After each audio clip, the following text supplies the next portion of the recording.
Closure. Narcissists never give closure to their significant others because giving closure was never a narcissist's intention in the first place.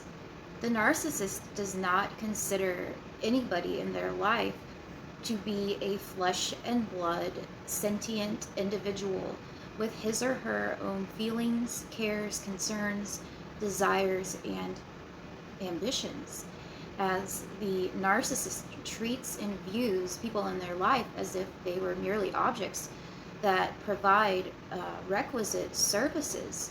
So, a significant other, or anyone in a narcissist's life for that matter, is essentially a two dimensional cardboard cutout, an attention provision module, a fuel provider, and a narcissistic supply source.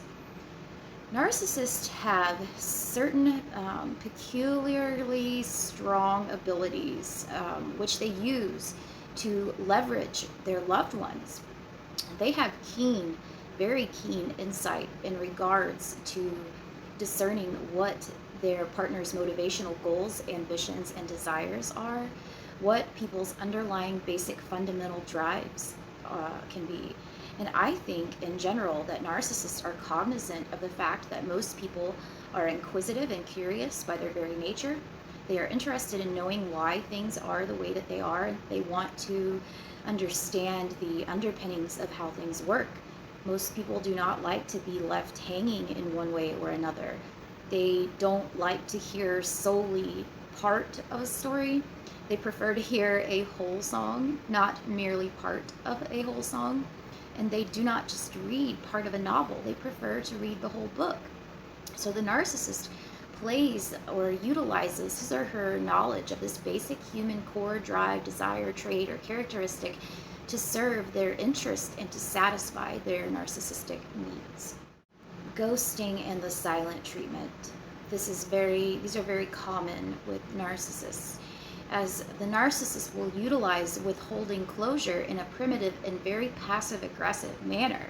For example, I think narcissists, via ghosting or giving the silent treatment, are exploiting a basic fundamental human desire or drive to know why things are the way that they are, like I mentioned earlier. So usually narcissist significant others or ex-significant others are driven to a point of distraction when the narcissist simply vanishes for very obvious and understandable reasons. And I think such primitive behavior constitutes a form or a type of emotional violence in and of itself, as the narcissist likely hated ghosting and silent treatments when abusive caregivers employed these individual in insidious tactics against them.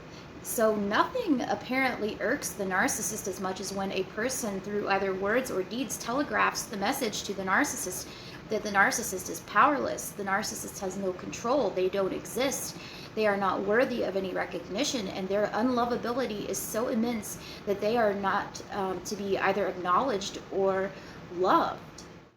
It is very, very unfortunate that narcissists utilize the same insidious tactics previously used against their significant others that were possibly used against them growing up by their caregivers as children. And by re-employing these cruel techniques, narcissists are in essence striking back at their childhood abusers vicariously through their significant others, who are seemingly caregivers by proxy or surrogate parental figures, as most of us kind of felt we were.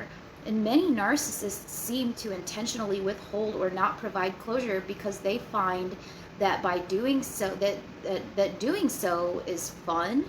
It elicits either a positive or negative emotional, mostly a negative emotional response. It is a very, very powerful, it's a way to exert power over another person. It generates a very powerful sense of unease in most people. It is very uncomfortable. It means that they have control. It means that they can psychologically program another person via the use of intermittent returns and intermittent reinforcement.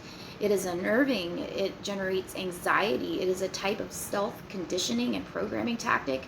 It is a surrealistic head game, and it keeps people off balance. It's a way for the narcissist to measure a person's level of interest in him or her. It ironically binds the person to the narcissist and keeps people guessing, generating confusion, and can be a means by which to drive up paranoia and uncertainty in a victim. It creates antagonism and is mean-spirited and anchors people to the narcissist. So the narcissist, who apparently was negatively impacted by arrested development and some kind of maladaptive caregiver modeling, is prone to withholding and providing a sense of relationship closure to their significant other.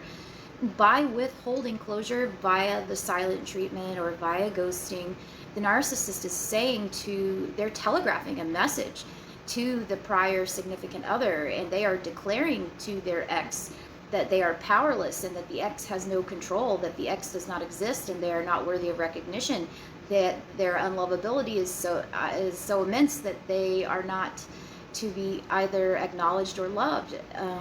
Again, the narcissist starting in one place and ending right back where he or she started is yet another example of a self-reinforcing pain loop. It's a cycle, a circle, and a pattern that is almost seemingly impossible to break. Hey guys, if you are interested in donating to the cause Narcissistic Abuse 101, helping out with providing free coaching for people who are in need, better video production, live speaking events, and a lot of really cool stuff that I have coming up, please feel free to click the PayPal link in my bio. Thank you so much, guys.